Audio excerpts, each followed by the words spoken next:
what I want to do is I want to show you an amazing theme that exists throughout Tanakh and has entered in our liturgy, in particular, in fact, Sukie Zimra, that we recite every day, as well as Pesach.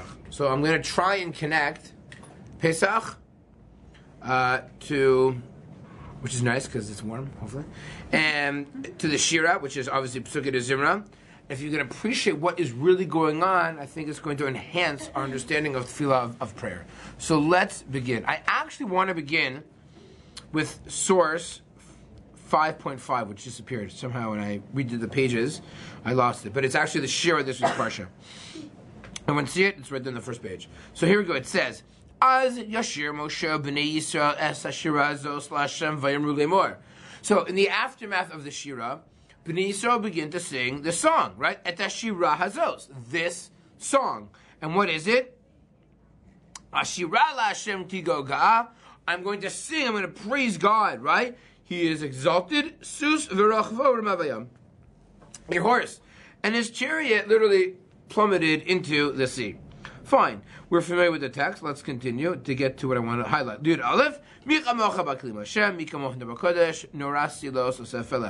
go. Yudalid. Now, what happens? What's the response of the nations of the world? This is what I want to focus on. Shamu amim. When the nations of the world heard, meaning when they heard what happened, i.e. the Shira, or, sorry, I did not mean to say that. When they heard what happened, meaning Kriyas Yamsuf, they heard that the waters opened up. Bnei Yisrael traversed across the waters. That they went on dry land. And then when the Egyptians, when their enemies started pursuing them, the water capsized over them, and they drowned, and they were defeated. Yur Gazun. They're petrified. Chil Achaz Yoshe Palasha. Even the greatest warrior of those guys were shaking, were nervous, were scared, were afraid. Even the great captains of Edom, Elei Moab, the powers of Moab, Yochazemo Ra'ad, were also shaking, were quivering, were shaking in their boots. Namogu Koshechanad. The Torah is describing how, nation by nation, around the known world at the time, when they heard what was going on with the Jewish people, when they heard about God's glory, they were petrified. The soldiers, doesn't matter how could you not be afraid? They literally was almost this mini divine revelation that took place, and that to destroy the Egyptian army. How you can't destroy the Egyptian army? The fact that there's a God, there's a power, there's a nation, that people that can destroy the Egyptian army, that's untenable, it's unthinkable. How's that possible?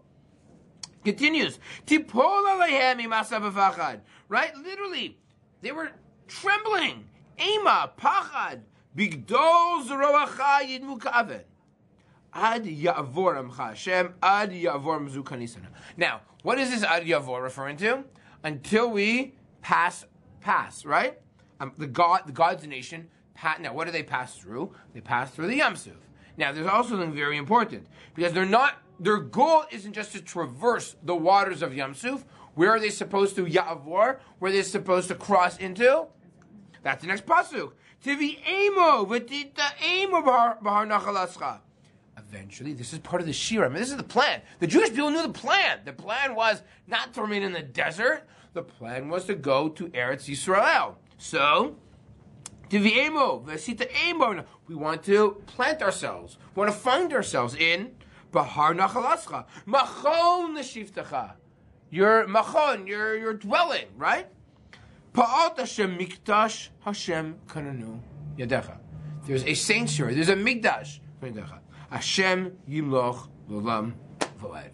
So what you need to appreciate, ladies, is that in the aftermath of the Shira, it wasn't just that there was like some nice experience the Jews won, but the entire world was literally petrified and scared. There was awestruck. It was awesome in the real sense of the word awe. So everyone understand. I want to paint that picture, right? Now, I want to ask ourselves, why do Chazal feel we have to say this every single day? Right? Well, hold on to that, because we'll have great appreciation, hopefully, to Sukie Zimra by the end. Yeah, question?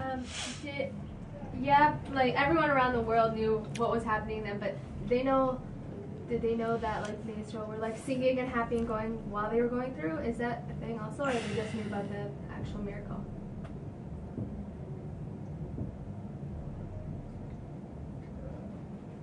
It appears the emphasis here is on the imasa, v'fachad, right? The scared, the awesome, the trepidation. Yeah. Good point. They didn't have technology. How did it spread?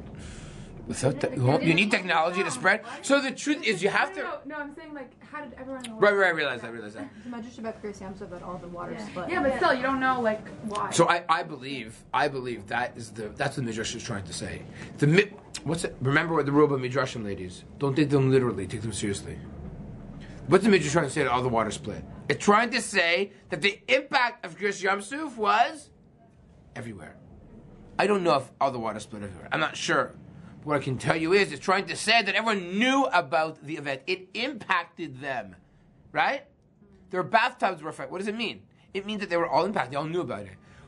You don't destroy Egypt and not hear about it. Remember, how big was the world in those days? At the end of the day, Moab and Edom and Canaan are all within 100 kilometers, right? It's not like they're across the oceans, right? They're all within they're all landlocked to each other. So everyone knows. People heard, people saw, they saw the locusts or the power that they were, people there on tourist visits, people were checking the pyramids on the summer vacation, you know what I mean, right? They got trapped there, I don't know, right? So people knew what's going on. Might not have been instantaneous like today, right? Where something happens and people find out, a second when it happens. I'm sure today there are cases where people's friends find out they have a baby before, even the parents find out they have a baby. You know what I mean? There's no question. Or engagements, or people find out things much faster than people who should know about them first, right? If you're a bit more technologically savvy and connected. So, what we have to understand here is what is going on. We see its majesty.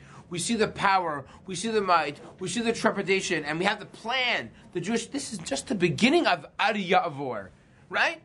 They're crossing over the Yam Suf is the mini version, because the real grandiose, the real dream, the real vision, right, is entering Eretz Canaan, and we know that that's the way it's supposed to be. With that, let's go many years earlier in history to source number 1.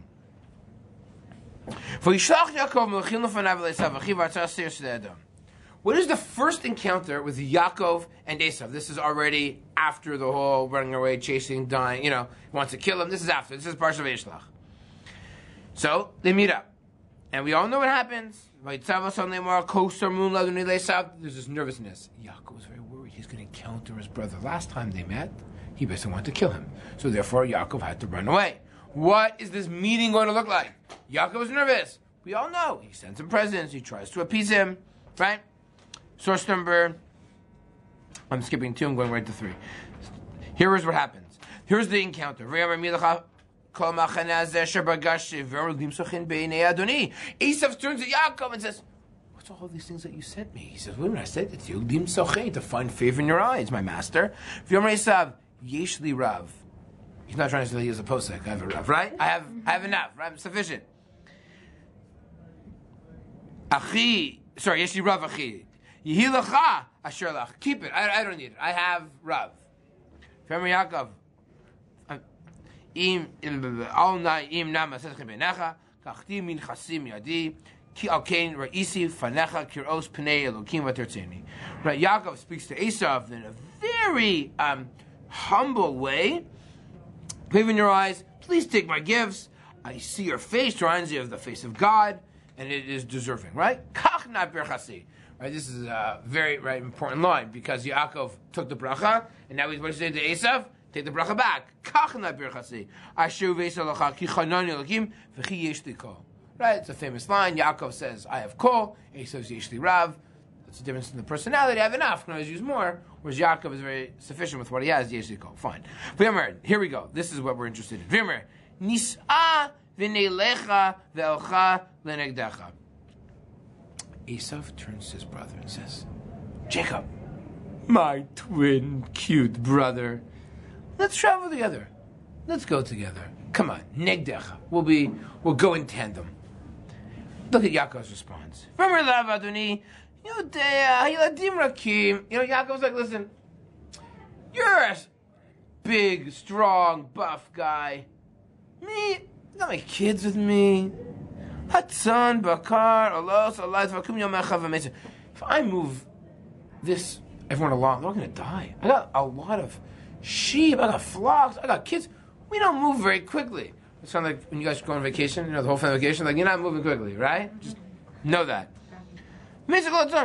Listen to these words. Yavor na Adoni lifnei avdo.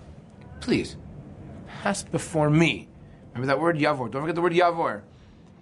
Avdo. Vani es nahalali ti leregel melacha shofenai leregel yeladim adasher avo Adoni seira. I'll also take my time. We'll meet up in Seir. Remember Esav atziga naim chal minam asheriti. Remember lama zem sachin b'nei Adoni vayashov b'yomahu Esav darko seira. Esav says, fine, meet you there. We'll synchronize our watches. See you there. I'll see you in Seira. Next pasuk. Yaakov nasa Sukkosa. Yaakov goes to Sukkot.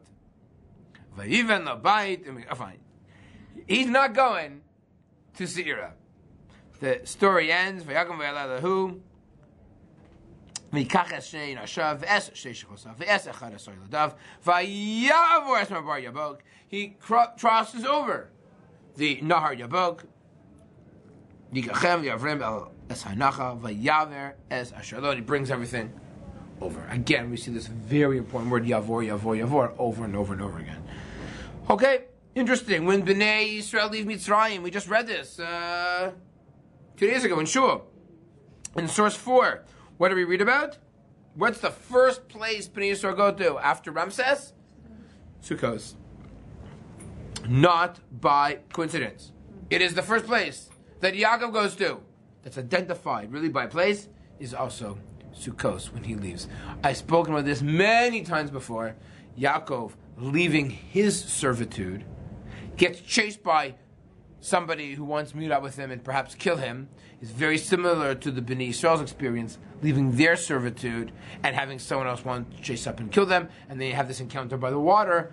No, Lavan won't get crushed by water, but the encounter will be by water. Yaakov will leave with riches and jewels, Bnei Yisrael will leave with riches and jewels. Many, many, many parallels. That's not our conversation for now. Take a look at the Midrash. The Midrash says the following. Oh, don't tell me I deleted it. Go to source 9. I've read the entire Torah.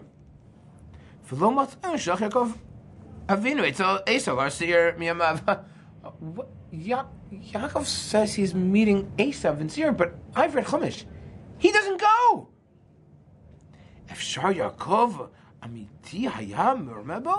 Yaakov is Titan Emes the Yaakov. Yaakov's a truthful guy. He cheated him? Now, it's a bit ironic because Yaakov have said half-truths before. Okay, conversation for another time. Ella, no. Amiti haya, no. Yaakov really said, I will meet you Esav in Seir. Hayahu baitzel, when? La'atid lavo. At a future moment. Hare hu. Hare hu dichsiv, it is written, Valu Moshim Bahar Sion. Lishpot es Har Esav. Ladies, when do we say that line?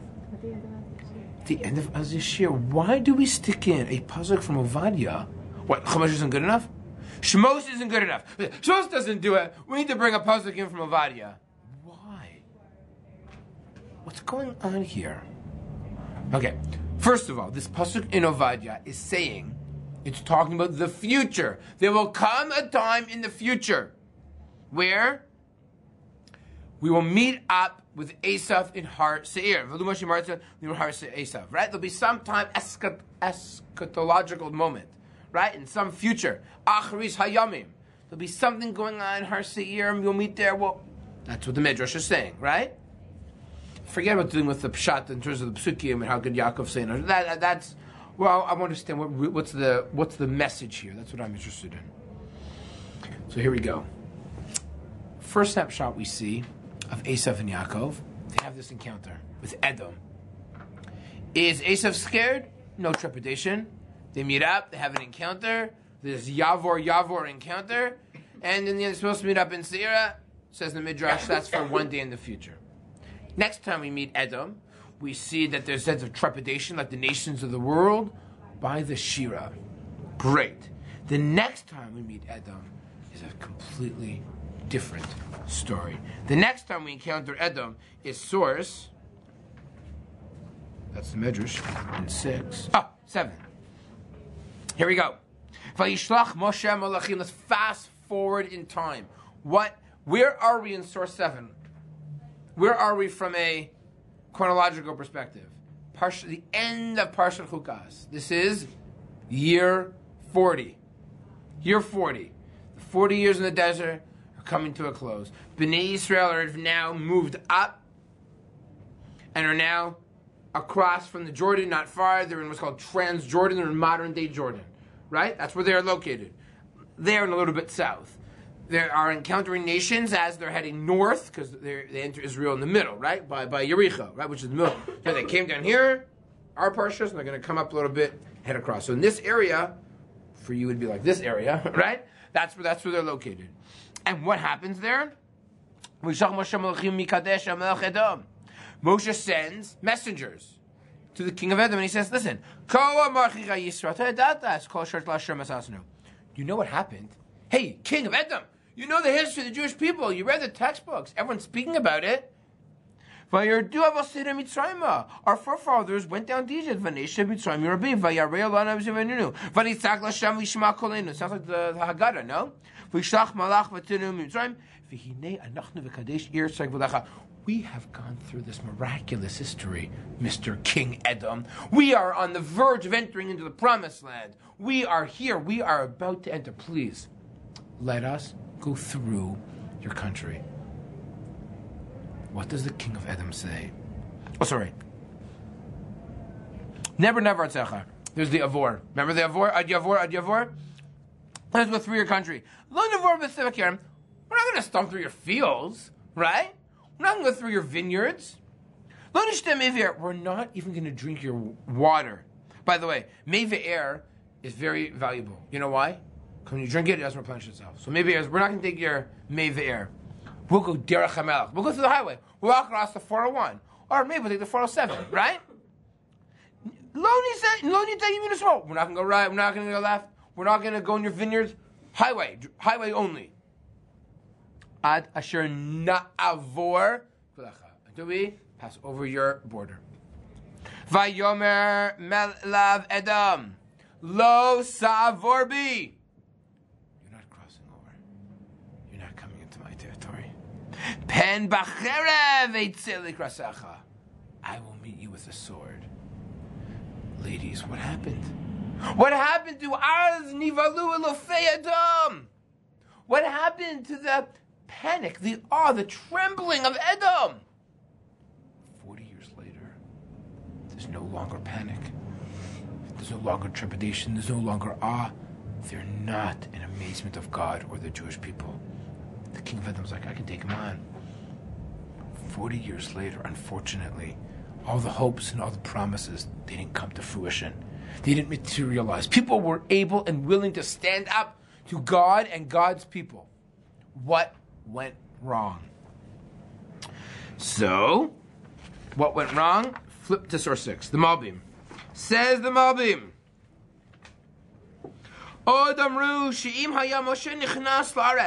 If Moshe Rabbeinu would have entered the Eretz Yisrael, if he would have gone in, if Moshe would have entered with Bnei Yisrael, it would have been decreed the end of time. Would have been the eschatological time, would have begun. Beis Hamikdash, no more, nothing. For Odom Ru, Shim Haya Moshe Nichnas Laaretz, Haya Az Hagula Hanitzchis, Hamekavesh Yelasid Lavo. It will be the final redemption. However, Vayzei Mas Mashiach, Ulam. Davar zeh shehiyeh az hatikun haklali hamekavesh sheyeh b'chis yamim talui b'tanai. It's conditional. And what is the condition? Im hayu Yisrael shleimim b'tzidkasam v'chazakim b'emunasam. The plan was to have Moshe go in Tivi'ema, v'sita'ema, b'har nachalascha, machon l'shivtecha b'alt Hashem. That was plan A. That's what should have happened. And Moshe would have entered the land of Israel, crowned Melech HaMashiach. But the people weren't able. The people were not on the right level. The people were not shleimim b'sidkasam, chasakim b'unasam. V'ayu kulam, mamlachat konim, v'goy kadash asayu muchanim likanes el aretz, tekef, Moshe b'rosham. That's where it should have been. V'az hayu kol zayin umos, noflim chalalim. The 7 nations would have just fallen over. To use the image of Az Nivalu Elofei Adom. Chilachaz was like the panic stricken of the nations. Shaloi, there would have been no war. They just would have literally walked out of the way. Rak Oidei Hashem, as he quotes, Rashi quotes in Dvarim, fine. Moshe Yabonet, the basement has never been destroyed, flip the page. Aval. 4th word. Achar Shechatu Binyan HaMeraglim. After the nail in the coffin, the Chet HaMeraglim. Already, before then, things weren't great. But Meraglim was a nail in the coffin. The straw that broke the camel's back. That was the definitive moment. They recognized they were not shleimim b'munasam v'tzidkasam. Lo haya efshar shemoshe yavyosam ne'eretz Yisrael. It was not Moshe's fault. It was the gap was too wide between Moshe and the people. Achar u'mesheme'az hayu asidin liyos b'shibud galiyos. And therefore, there needed to be exile. There needed to be suffering. V'shamikdashos yachravu, and the temples will be destroyed. Mashiach shahaya Moshe mivyosam el aretz. That would not have happened had Moshe brought them to the land of Israel. I think you realize, basically, in the end of what the Malbim wants to say. What could have happened, what should have happened, did not happen. It wasn't because the Nivua was wrong, because the people weren't ready, or able, or capable. So what ends up happening? The whole history changes. Now you'll have an appreciation for what we do in davening, and a very beautiful, powerful message. What do we say in davening? We say as Yashir, we talk about a moment, but that moment hasn't yet to happen. It should have been Ad Yavorm Chashem, Ad Yavorm Zukanisa, but what happened in the end? Edom said, sorry, maybe that was Edom. What you're saying in the Shira was Edom of 40 years ago. Or maybe what you're saying is the Edom of Sid Lavo. But Edom right now, we're going to send up to Bnei Yisrael. You're not passing by here. Not without a fight, not without a war, not without a battle. Bnei Yisrael won the battle, but there shouldn't even have been a battle. It's a sign of unfortunate deficiency if there needs to be a battle. Ideally, they should just enter. That's what the Shira. So why did Chazal say we need to read the Shira? Do you know why? Because we have unfinished business. We're not there yet. We think the Shira is over. We think we're reading about the past. We think we're reading about what happened in our Parsha live. No. Chazal see the Shira as an unfulfilled prophecy. So why do they tag along the pasuk in Ovadia? Valu Moshe b'Har Tzion. Because one day, Edom is going to move out of the way. Edom, you know Chazal saw Edom? Edom was Christendom. Edom was Christianity. Edom was Rome.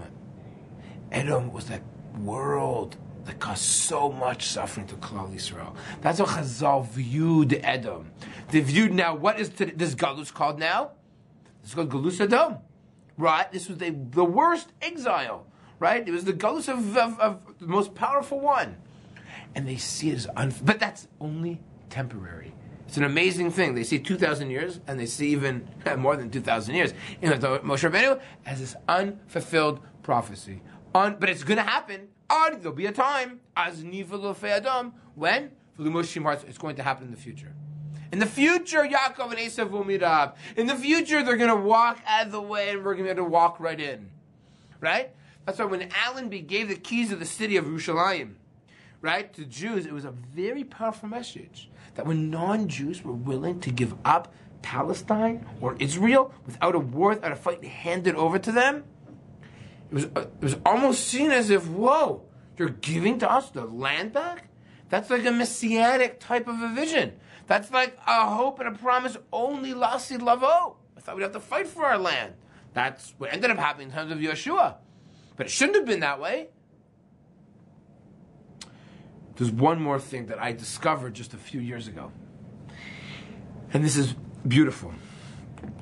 I think we can squeeze it in. Source 11 and 12. This is like a Pesach shtick, but you'll like it. Rabbi Barachia b'shem Rabbi Shmuel bar Nachman Amar. Nimshalu Yisrael k'nekeva. The Jewish people are compared to a female. Ma nekeva zo no teles isur nechaseha ma'aviha v'yatza. Okay, there's some type of a woman inherits in a certain way. Kach yushu Yisrael eretz shiva amamim shehu isur b'shavas umos. That the Jewish people will also inherit the land of the 7 nations. Excuse me, for all Yudishu Yushu Yisor Nekiva, and they will inherit. The laws of inheritance will be like for female inheritance. Jewish people inherit that way. Therefore, at one point in time, Amru Shira b'lashon Nekiva. There'll be a time where we're going to recite Shira b'lashon Nekiva. And what is that? Az Yashir Moshe b'nei Yisrael es Hashira Hazos Lashem. The Midrash is bothered by how come we see sometimes the word shir in male, in masculine form, and sometimes we see it in Nekiva. So it's the Midrash is saying that the ideal way is to be a female. Ideally, it should be Shira. That's this messianic ideal vision. Aval, sorry, I apologize. My mistake, opposite. That's the temporary vision. You'll see why. Right? Aval asilavo hein asil yaresh kezachar. In the future, they'll inherit like a male. A female only inherits a percentage of her father. A male inherits everything from the father. As it says, look at the last line in Tehillim, the last line in source 11, Shiru LaHashem Shir Chadash. Shira Chadasha Ein Ksiv Ela Shir Chadash. The Midrash is trying to say, how come in Tehillim, we know the song, Shiru LaHashem Shir Chadash, I'll spare you, right? In Kabbalat Shabbat, we use the term Shir Chadash. Why? By the Shira, we use the word Shira, right? Why the difference? Says the Midrash, the difference is the following. When Moshe sings the Shira, it's unfulfilled. It's not complete. It's only a partial inheritance. It's only a partial fulfillment. But in the future, by Kabbalah Shabbos, what's Kabbalah Shabbos? David Melech is talking about, again, the future. We have to understand. The moment before Shabbos begins is a mini Mashiach time. Did you know that? Right? Shabbos is Me'ein Olam Haba. The Shekhinah is arriving. I wish I give a whole shir on Kabbalah Shabbos. I did years ago. I did it many years. I should do it again. Right? That Chazal, when they create... Sorry. Chazal did not create Kabbalah. Well, the Kabbalists who chose these paragraphs to represent Kabbalah Shabbos chose them because it's describing of when the Shekhinah arrives, people, the world, the mountains, and humans all shake in anticipation for God's arrival. And when is God's arrival on a miniature level every single week? Shabbos. That's the Shekhinah. The Shekhinah is coming, right? That's what Shabbos is all about. So they celebrate in anticipation for this moment of arrival. Hashem Malach Guz, right? That's why we say those paragraphs. Yeah, not for now. It's for another time. But the Midrash here in source 11 is telling us that something great is going to happen. Now it's miniature. In the times of Moshe, it was miniature. It was a shirah. But in the future, there'll be a shir. This will explain, and this is how we're going to connect Kabbalah Shabbos, Sukie to Zimra, and Pesach. What do we say at the end of Magid? It's a whole very strange, tongue-twisted language. It's a beautiful... Look, source 12. I apologize. It's not so clear. Because I did a copy-paste from... Here. He quotes the Medrash. I've never seen the Medrash of the Shibbolei Halaket. Look at that second line there. Amru Shira b'lashon nekiva az yishir Moshe b'nei Yisrael lasi lavo. Wait, you see where there's a period there? The next line. Al tahameh, don't be shocked. Amasha amar shir chadash. The mashma la'asid. Va'anu zechinachtom b'gula mitzrayim. The amar Rava kriyat shemav halagal Yisrael perush L'sha'avar ditzluta goal Yisrael al hatid. Vein kan me'in chasima semuch chasima. I'll explain. In zet stima d'shem glosata.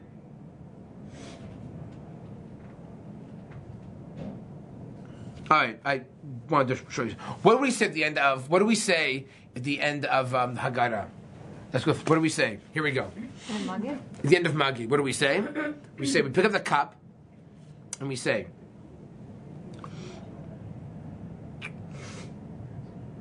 The language is. I gotta remember now. We say, hang on. Shira chadasha shibchu gulim. No, we say, hang on. V'nomar lefanav. Here we go. V'nomar lefanav.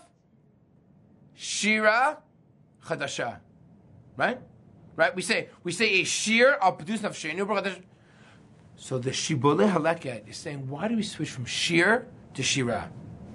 And the answer is because now at this moment we're referencing the shira chadasha. Oh, that's it. V'no delacha al shir chadash. Then we switch to at the end gal yisrael b'shir chadasha. What's the switch? It says the Shibbolei Haleket. It's referring to the Medrash in 11. That what happened? We are talking about Yetzias Mitzrayim, which is a Shira Chadasha. That's what we say in davening. Shira Chadasha Shibchu Gulim, right? But the ideal is a Shir Chadash. So meaning, the Shira Chadasha was the fulfillment at the time of Moshe Rabbeinu. There was a time of redemption and we got out, but it was still partially unfulfilled. The complete fulfillment.